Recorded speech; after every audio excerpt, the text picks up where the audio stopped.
Gardener Gretchen Staley, our master gardener, is with us today. She's talking a little bit about feeding your plants. We joked around, feed me, see more, but this is the time to be thinking about that, right? It is. From this point on, depending on what you plant, you need to think about keeping your plant healthy and happy.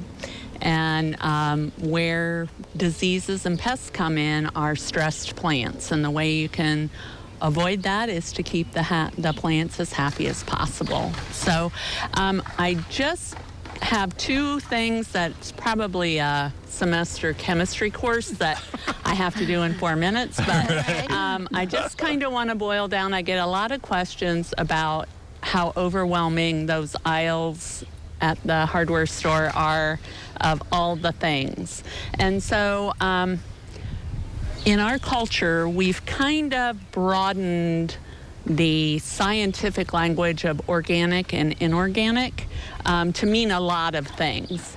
But for chemistry purposes only, organic has to have a carbon component. And the carbon components come from plants, animals, insects, bacterias in nature. So when you see, and then inorganic is like kind of more the straight, separate atom of whatever chemical you're talking about. So just when I'm saying organic and inorganic, hopefully that helps. So in nature, Mother Nature has, to my knowledge, never put a plant in a container on her own, right?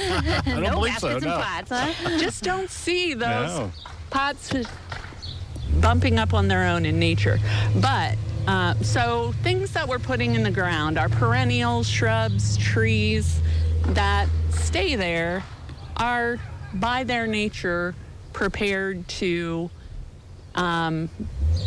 get their food and nutrition. Plants need 17 different actual chemicals to survive, from oxygen all the way through sulfur and things like that. So in the ground, it's great to give them a little bit of sustenance because we want to keep them happy and healthy, but that tends to be a more once or twice a year on your perennials and shrubs and trees. And those items, generally starting with your compost that you make your own, or cow manure, things like that, are a great way to give kind of a slow, the carbon and the nutrients have to break down on their own, feed throughout the season. But when we come to our containers, our hanging baskets, and our annual plants, whether we put them in a container or in the ground, we are hungry feeders to keep those beautiful flowers.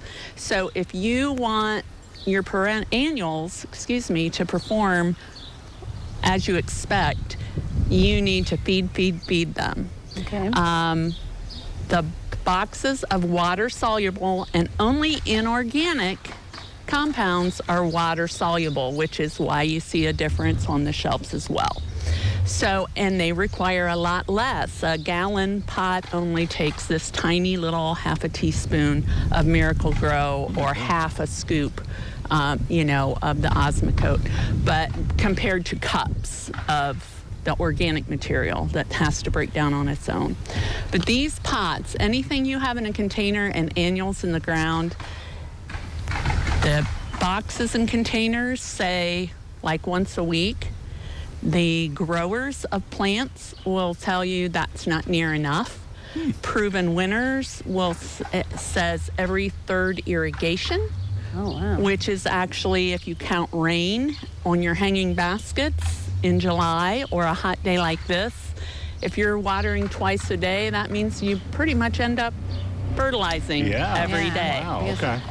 So when you go through, I live in Columbus Grove, you see our beautiful baskets and pots. Those are actually watered with fertilizer every time. Wow. We have All like 15 seconds. We have a plant sale Yeah, tomorrow. Plant right? sale, Yeah. Children's Garden tomorrow, 9 to 2. Lots of plant selection, helpful gardeners, and we're also giving away free seeds. So Nice. Okay. stop by. It's a good selection, all right. Exactly. All right. Well, thank you very much, Gretchen, for joining us. Thanks Don't go for away. having me. Noon Edition continues in a moment.